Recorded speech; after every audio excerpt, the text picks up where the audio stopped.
Ranging across this open, horizontal world are the planet's largest concentrations of herd animals. They run on hooves, eat grass, and move in enormous groups.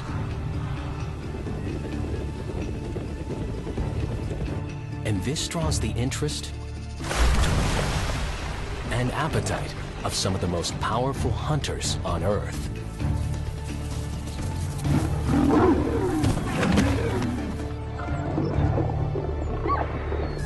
Herds and hunters. This timeless struggle ushers in some of nature's most dramatic encounters. Wildebeest versus lion. Bison against bison. Herds building fortresses underground. Hunters descending from the sky. And the ultimate moment between the savanna's fastest competitors. These are moments of wonder. Just seeing them is a miracle. Capturing them on film, often impossible. Too fast to keep up with cheetah. Too sudden to track raptors. Lions lost in the savanna's omnipresent grass. But if we could capture this stop-time drama, the secrets of one of nature's consummate encounters can emerge. Chief among the life and death moments on the African Serengeti are the ones that unfold between the great herds of migrating wildebeest. More than 1 million strong. And the prides of lions that live along the way.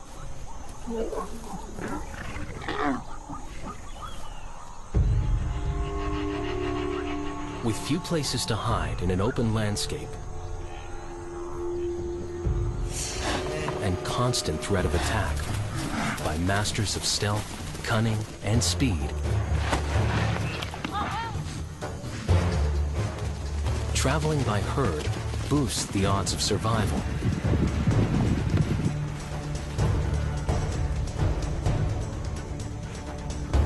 It's a cruel calculation.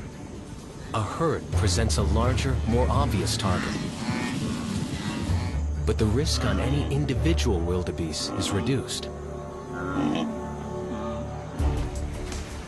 Of course, it's inevitable that some will fall prey.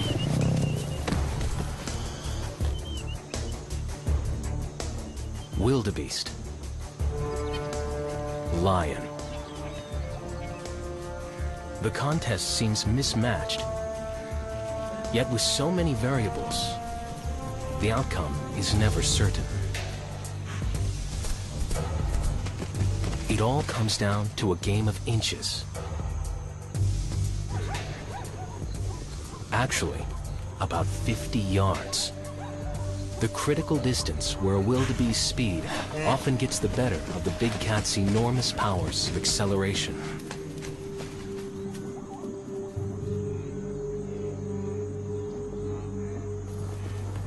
Of these opponents, the wildebeest doesn't look like much of an adversary. But there's more to this unlikely champion than meets the eye. Body mass is concentrated high and forward, ideal for cantering hundreds of miles. And those spindly legs? Lower legs are lightweight. Upper legs, packed with muscle tucked close to the body, are capable of bursts of speed as fast as 40 miles per hour. Down in the hooves, a scent gland helps one wildebeest follow the next, despite dust or dark of night.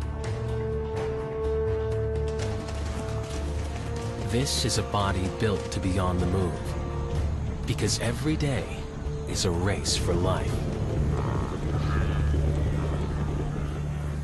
Relying on eyesight many times more acute than a human's, a lion surveys the herd. But the wildebeest are on the lookout as well. So much so that only about 1 in 7 lion attacks succeed.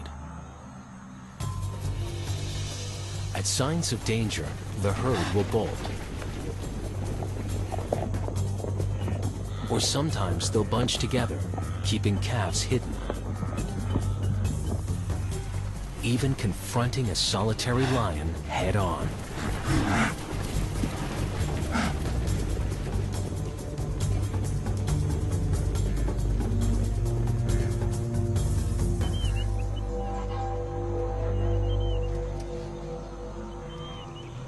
For the wildebeest, the grass is life.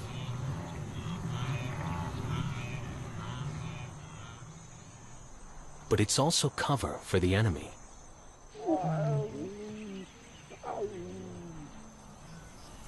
This lion, hidden in the grass, senses an opportunity.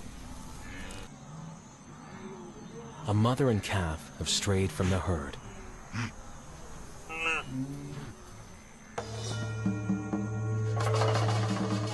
When she goes, a lion's acceleration can cover 50 feet in less than 2 seconds. But in this moment, something surprising occurs. The lioness turns away from the calf, the easier kill, and makes an attempt for the larger adult. Why she does has everything to do with where these rivals were just seconds before. Having penetrated so far inside the wildebeest's escape zone, perhaps the lioness feels she now has a chance at running down the bigger meal. And unlike the wildebeest's long and lean lower limbs, the lions are short and heavily muscled. It's like a matchup between a marathon runner built for endurance and a sprinter with a weightlifter's strength. The lion's charge zeroes in on the wildebeest's vulnerable flanks. Then there's the leap. Cats can rotate their wrists, wrap their paws around prey, and unleash jackknife-like claws to hold on. Though the wildebeest outweighs the lioness, it isn't designed for side-to-side stability. A lion's powerful shoulders and momentum can knock it over.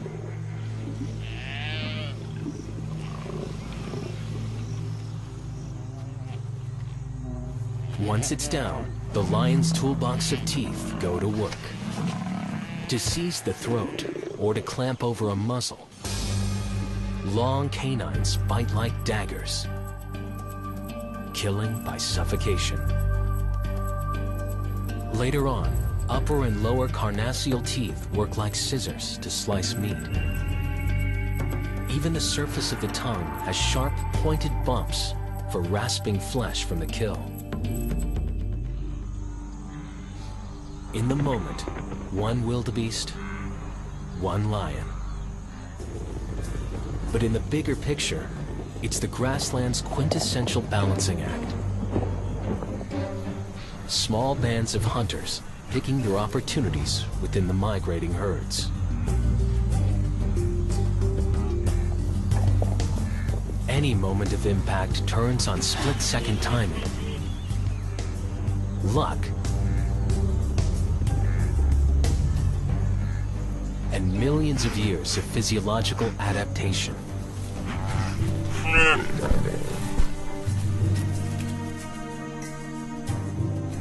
It's hard to imagine another animal with superpowers like the king of beasts. Speed, strength, jaws and claws. But there's one that has all these, and it can fly.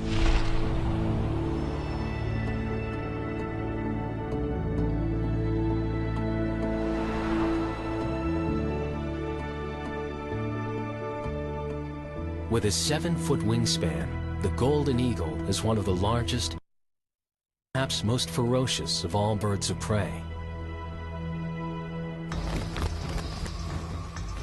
They're called raptors because their most distinctive feature is seizing and killing prey with their talon-tipped feet.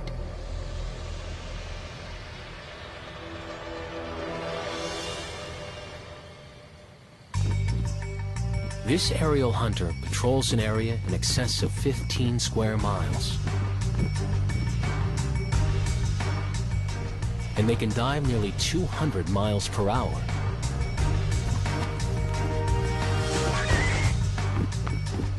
They could take prey as large as deer. But the golden eagle subsists primarily on hare, ground squirrels, and in the prairie lands, jackrabbit.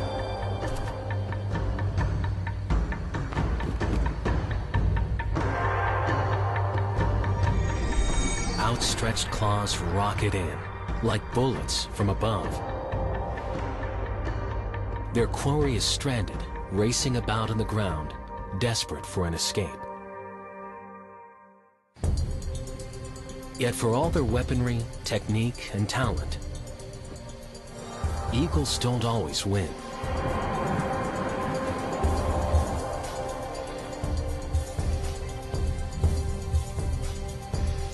Even so outgunned, a rabbit can survive an eagle's airborne assault.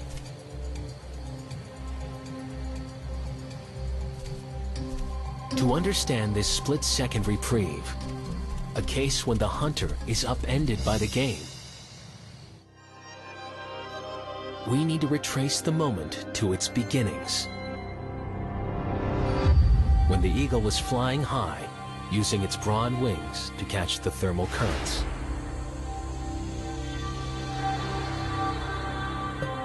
An eagle's wing bones are actually hollow, keeping them light.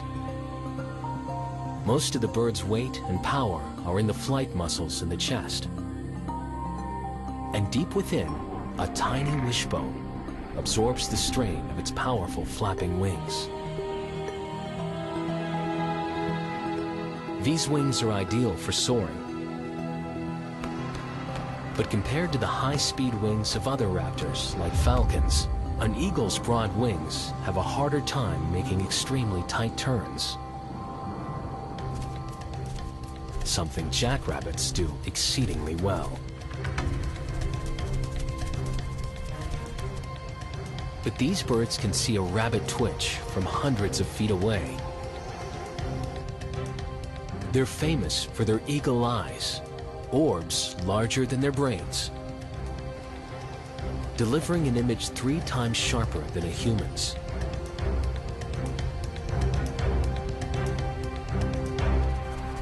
Once a target is spotted, the hunter starts its dive.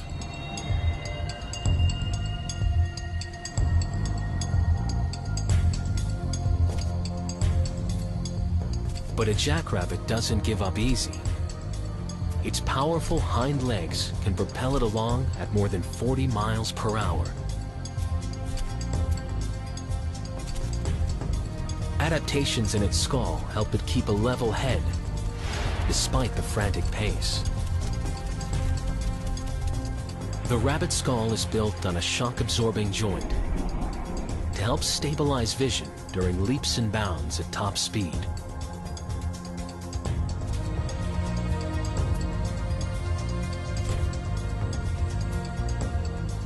The wingtips of the eagle look ragged, but they're actually separate feathers, like splayed fingers.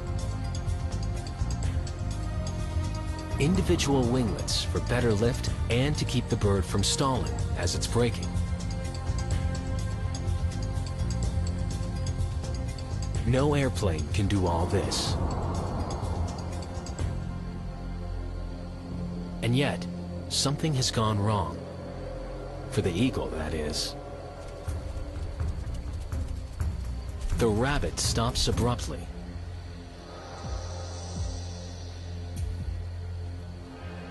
And the eagle overflies its mark.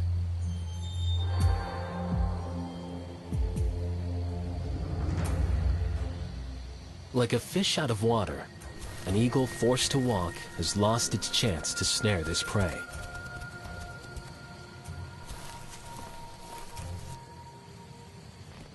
For all their amazing weaponry, hunters are only successful a percentage of the time.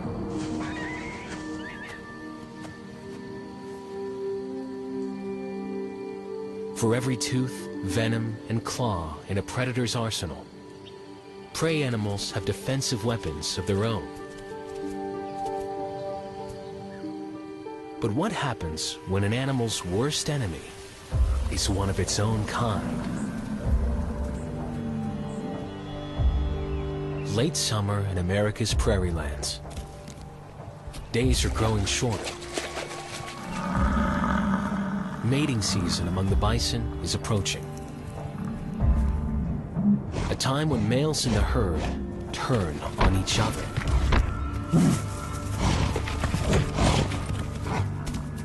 It's known as the rut. Bulls will stage aggressive displays to compete for females.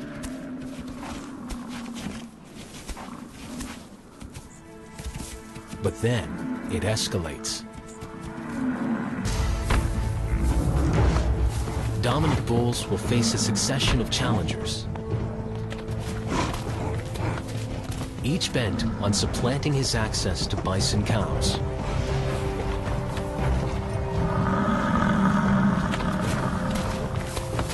When bison meets bison, it's a moment of pure impact.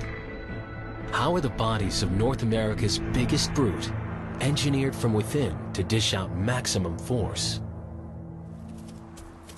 From their earliest days, they're born with bison attitude, even before they've grown the beef to back it up.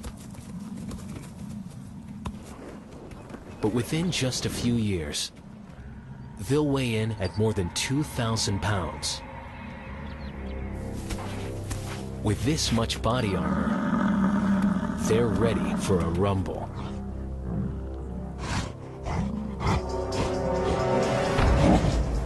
And when the moment of impact comes, everything hinges on the extraordinary construction inside. A massive shoulder girdle of bone is built to maximize forward momentum. Enormous vertebrae fortify the trademark hump. A helmet of hair and hide, several inches thick, covers a rock-hard skull. This is some of the densest protective padding in nature. And topping it off, hard-wearing horns up to a foot long and deadly sharp. As the battle rages, androgen hormones are coursing through these bulls at double the levels, reducing their sensitivity to pain. One of the challengers is backing off and finally gives up.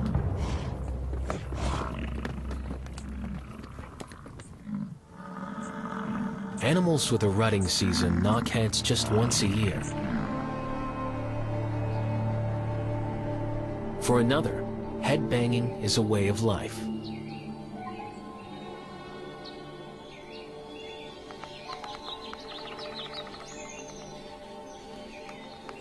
It's one of the most familiar sounds.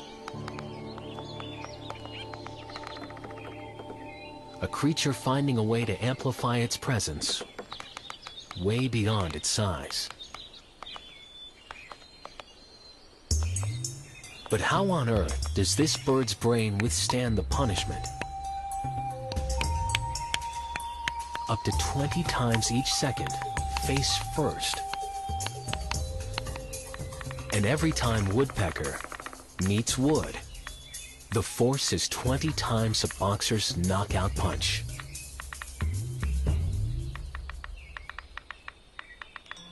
Woodpeckers are equipped with strong bills to chisel out a nesting hollow, to probe for bugs, and to drum out a mating call. But for this moment after moment of impact, The durability of the exterior hardware owes everything to the operating system inside. A millisecond before each strike, muscles behind the beak contract to divert the impact on the brain. The bird's extra long tongue retracts within and wraps around the skull. In some species, an inner eyelid closes to protect the eyeball from flying splinters.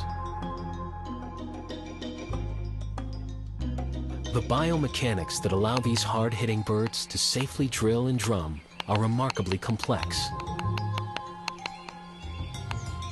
But the payoff, quite simple. Excavating a hole to build a nest keeps the offspring safe. Whether it's hatchlings in a nest or pups in a burrow, in the natural world, these places are often a target. Sometimes by very formidable predators.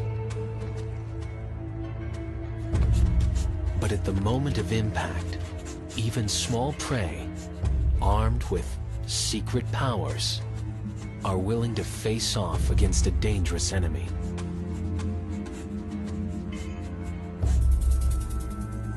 Just a flick of the tail and the sound of the rattle are usually enough to provoke fear among most of us.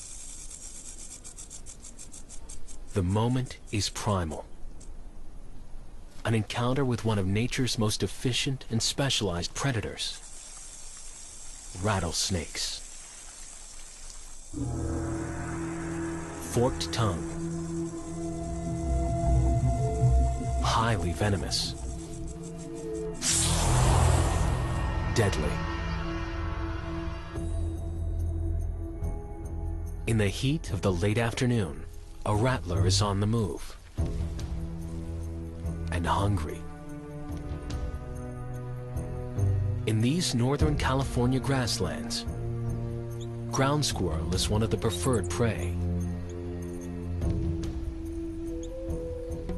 You wouldn't think that this would be much of a contest at all. Think again.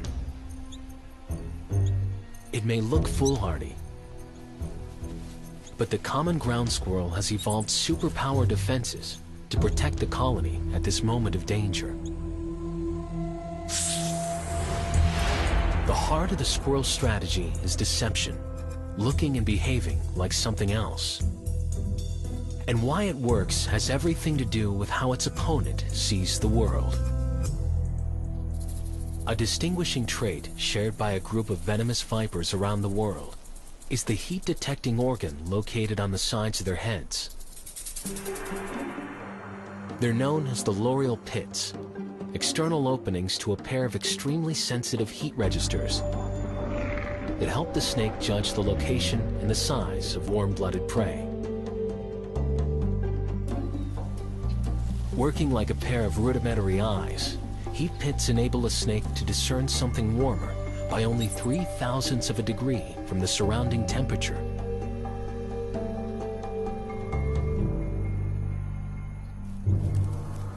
But somehow, the squirrels have learned all this. Or at least enough to know how to use the rattler's own heat detection against it. Faced with a rattlesnake, a squirrel begins frantically flicking its tail. This isn't panic. It's actually flooding the tail with blood, making it nearly as hot as the rest of its body to increase the size of its own heat profile.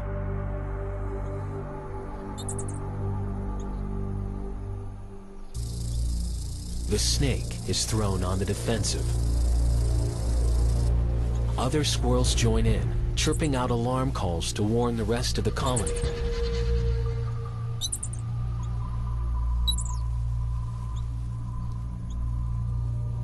Adult squirrels can risk being quite bold.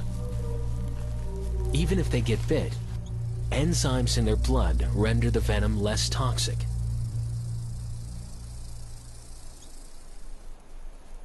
The real danger is to the squirrel pups, still vulnerable to the rattler's venom. And the rattlers seem to know this, as they search the colony for entrances to burrows. The rattler is like a heat-seeking missile headed straight for the den. This is a moment no parent wants to face. But it's the moment of truth. The mother squirrel goes into action to repel the invader.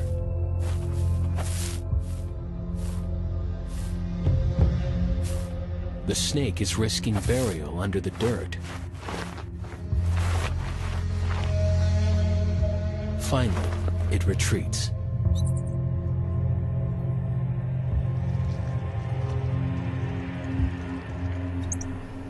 In the long, drawn-out battle between predator and prey, offensive weapons often give rise to countermeasures. Rattlesnake and squirrel are in the midst of an evolutionary arms race, millions of years in the making. Yet every time these two come face to face, it comes down to survival.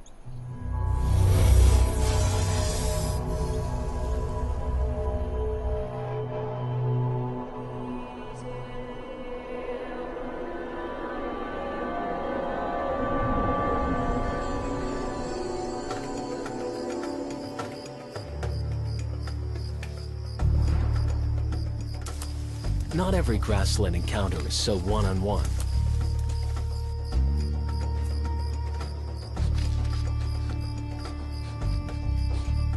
Every so often, a herd stands together against a threat.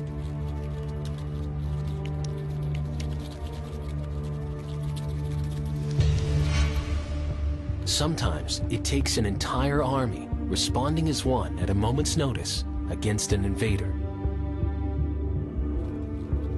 With termites, the idea of a herd goes to a new level, forming super colonies capable of supersized fortresses. Like castles that can rise over 20 feet in height, the termite mound creates a safe zone in the midst of the open grasslands. A humid microclimate sheltered from the drying effects of the African sun. Key to the health of the nest is engineering that captures wind to circulate air through the mound.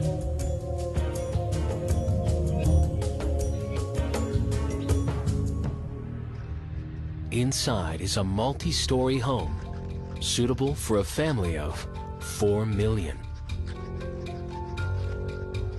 It comes with roomy chambers for egg laying, nurseries, fungus farming. The accommodations are extensive, but this is no paradise. Not when intruders drop by so frequently. It's not surprising that so many animals have evolved a taste for termite. They're abundant. Planet-wide, ants and termites make up 20% of animal life. And as a source of food, they contain more protein than steak. The real question is, how do the termites survive all the attention? They have a secret weapon, and she has superpowers. Buried deep below the mound is the termite queen.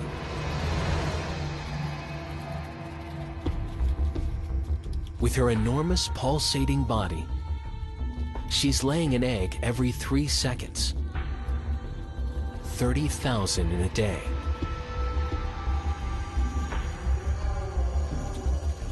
She's also secreting a pheromone that stimulates her blind workers to catch her eggs like midwives and carry them to the nursery.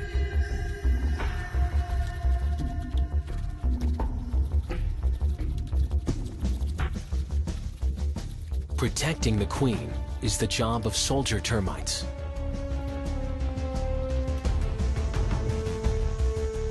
When a moment of invasion occurs, they are ready to defend the mound.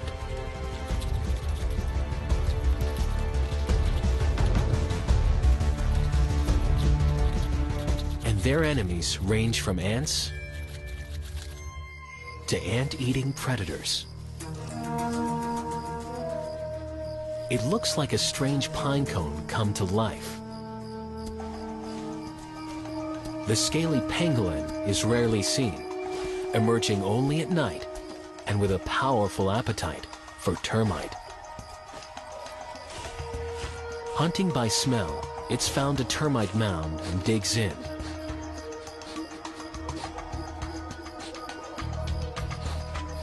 But it really makes headway with one of nature's more bizarre utensils. The pangolin can extend a tongue 16 inches in length, and as it probes, it's covered in a sticky termite-catching slime. Soldier termites fight back, using razor-sharp jaws to bite and tear at the intruder. The invasion may have accounted for losses in the thousands. But with the queen's prodigious egg-making, that'll be made up in less than a day. She ensures that this underground herd will endure, relatively safe, for decades.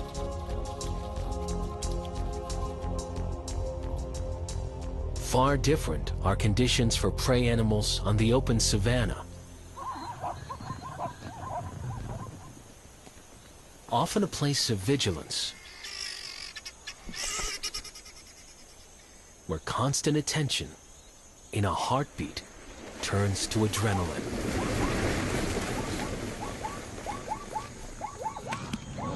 And nowhere are things more risky than at a waterhole. While these hazards have become iconic,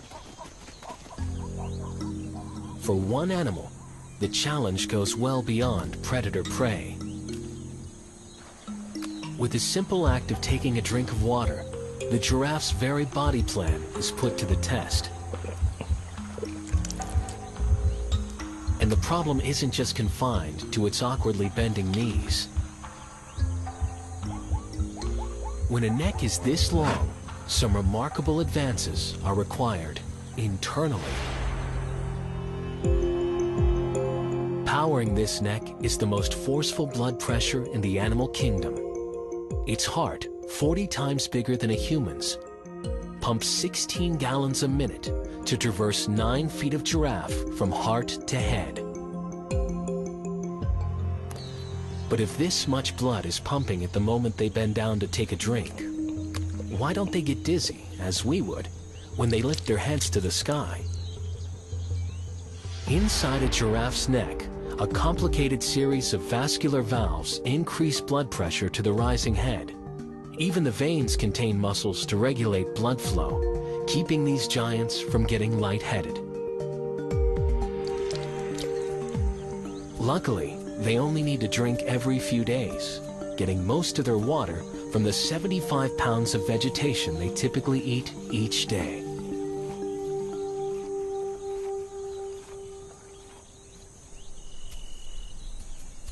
And of course, no other animal is so well suited for taking advantage of the savanna's trees.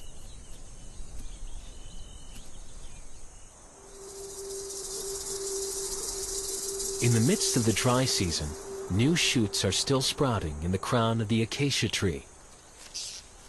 A high-protein meal only available to the world's tallest animal. Males can reach 18 feet in height. Complementing its long neck is its elongated prehensile tongue. As handy as fingers, it can strip leaves while avoiding the acacia's sharp spines.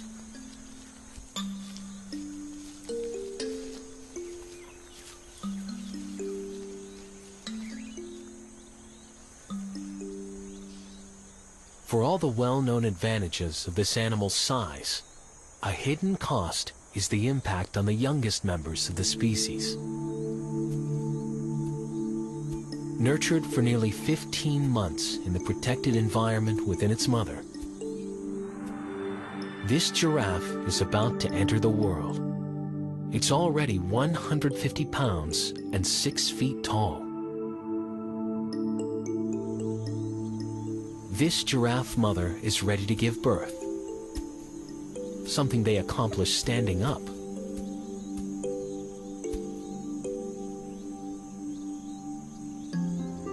From a height of 6 feet, a newborn giraffe's first journey is quite a drop.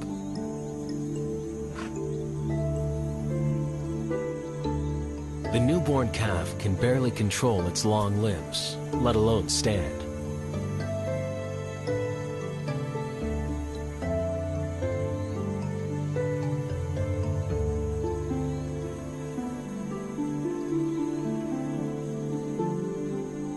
Unlike wildebeests, giraffe mothers and their newborns don't immediately rejoin a herd.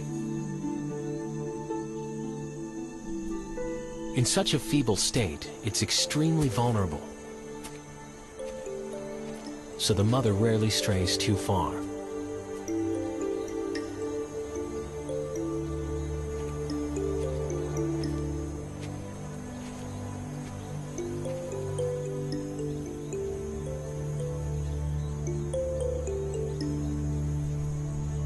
For all their slow-moving elegance, when protecting their young, giraffes can be fierce adversaries.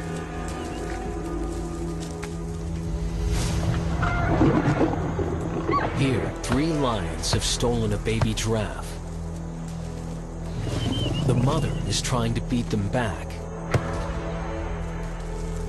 A giraffe's front legs are longer than the back ones, and they are surprisingly robust, capable of delivering a lethal blow.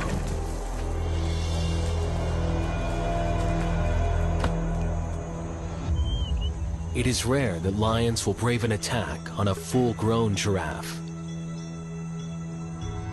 The lions have done most of the damage, but in the heat of the moment, she may have trampled her own calf.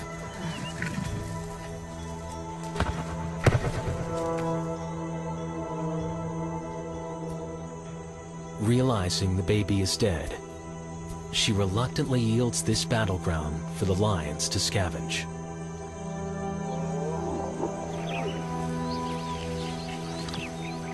More than half of all giraffe calves fall prey, typically to lions or hyenas.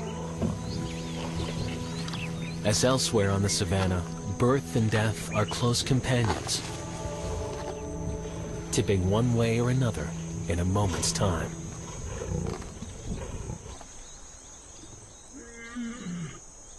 Every animal on the planet grows into its body.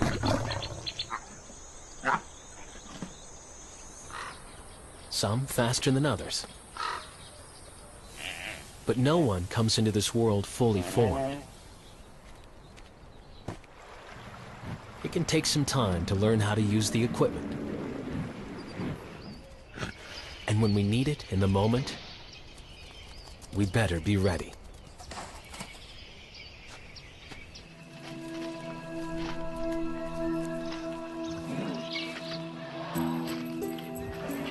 Imagine what it's like growing into one of the biggest bodies on Earth.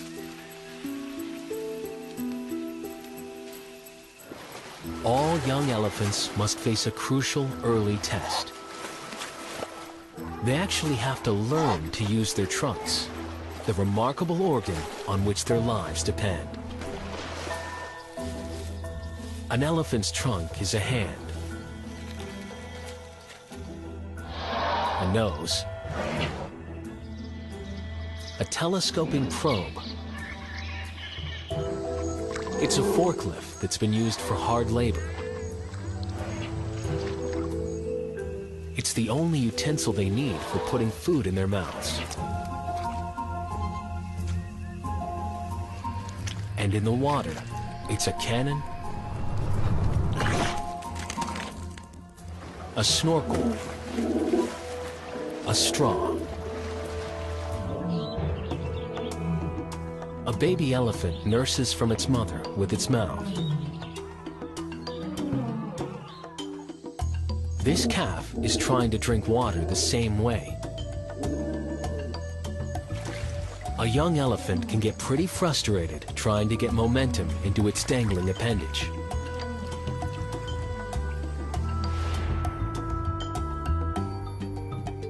Like human tongues and octopus arms, a trunk is a pressurized system with thousands of muscles along the length and radiating around the nostrils, enabling such fine coordination that the tip can pick up a coin.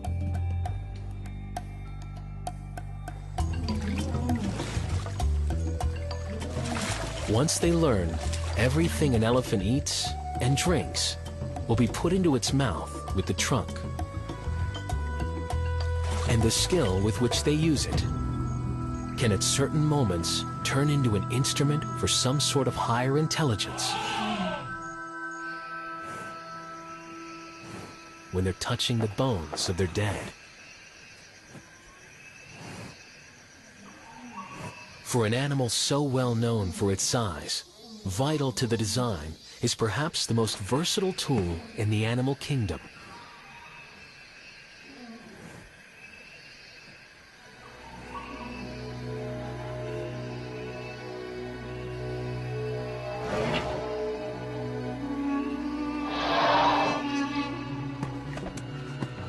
One by one, we've seen the quintessential encounters of the grasslands.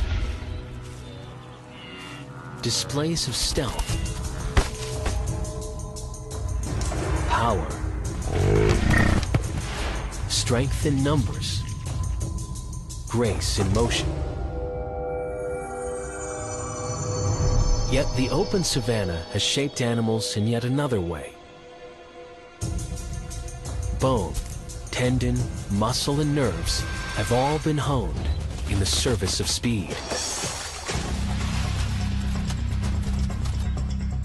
The result, the ultimate moment of herd and hunter, is between the cheetah and varieties of gazelle.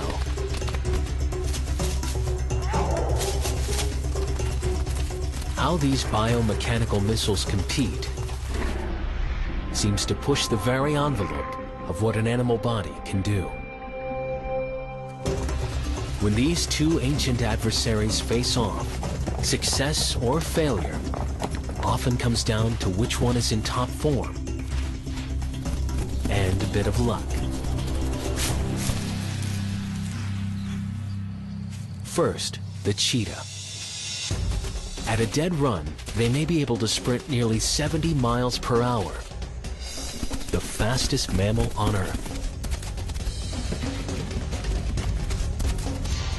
This is a cat with a greyhound chassis, light-boned and swayback, long legs for drive, long tail for balance, short aerodynamic head. Their acceleration is so quick, shifting to maximum speed in seconds. Only high-speed photography can catch the details.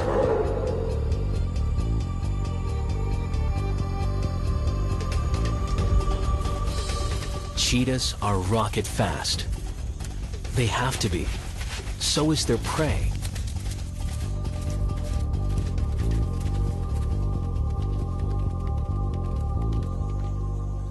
Gazelle. The short grass plains in which these antelope range make their herds quite visible. Tommies and springbok are sociable and gregarious. Their herds open and fluid. They aren't quite as fast as the cheetah, but their advantages are quick turns and distance. They can maintain a run with stamina far outlasting the sprinting cat. When galloping, the gazelle's gut can pump like a high-performance piston, maximizing oxygen intake. Besides their impressive endurance, springbok have a style of running all their own. Sudden leaps, called pronking, may show off their strength and fitness.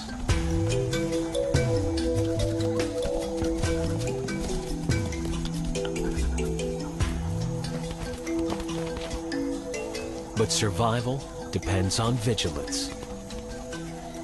Knowing where the hunters are and getting away in time.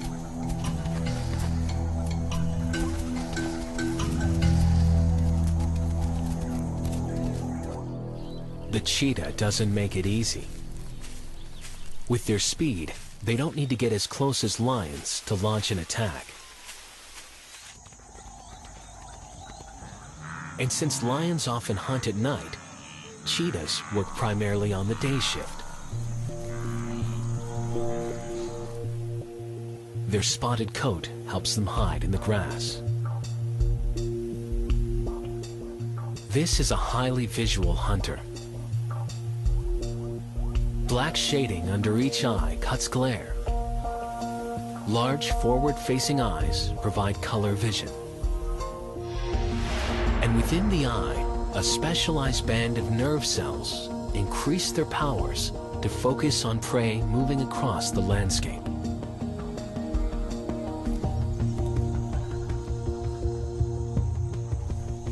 Unlike lions that often target old or sick individuals, cheetah go after healthy gazelles, usually ones that have moved away from the herd. The cheetah starts running. But how does it build up so much speed? The cheetah's hip and shoulder girdle can swivel on a flexible and elongated spine that coils and uncoils with every bound. In super slow motion, we can see that the cheetah goes airborne, covering more than 20 feet in a single stride.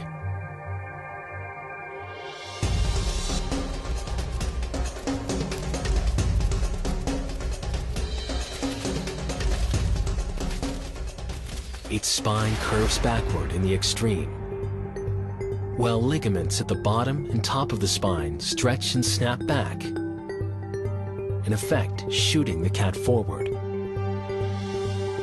With hair trigger responses, this antelope attempts its escape. Though it is slower, it can out-corner the cat.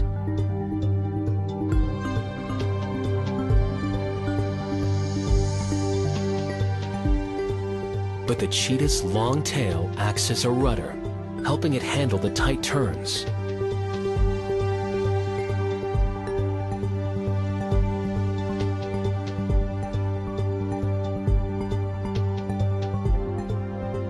Even while moving so fast, a cheetah can extend one paw to trip up its prey.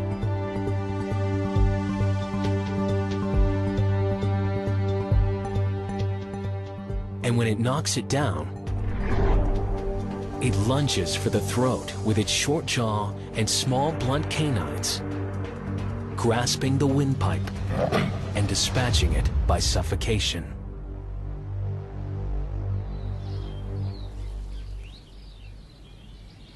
Today, this cheetah has been lucky.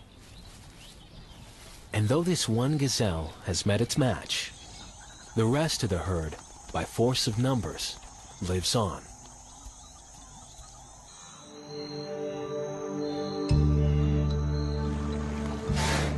Despite its reputation, not everything on the savannah is always so tooth and claw. Not every second so adrenaline-filled.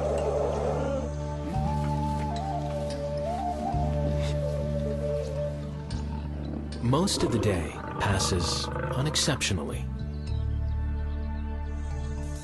But every now and then, there's a moment. Often the split second between life and death. When creatures are tested to their core, survival is never secure.